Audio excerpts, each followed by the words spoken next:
A verdade não tem como negar, é só olhar a imensidão do universo, a inteligência da criação, o poder da existência.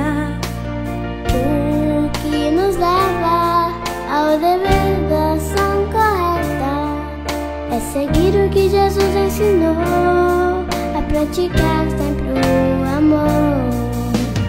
Vivenciar valores humanos é o caminho da verdadeira felicidade.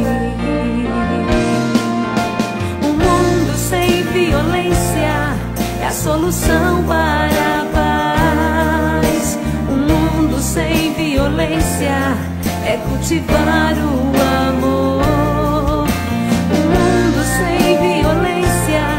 Acreditar na essência humana, vivenciar valores humanos é o caminho melhor.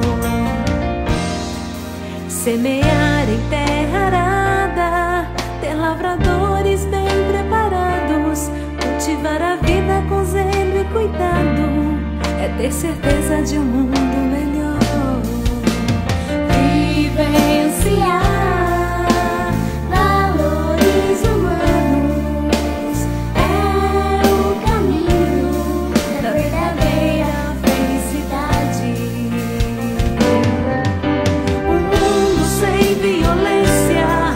solução para a paz. Um mundo sem violência é cultivar o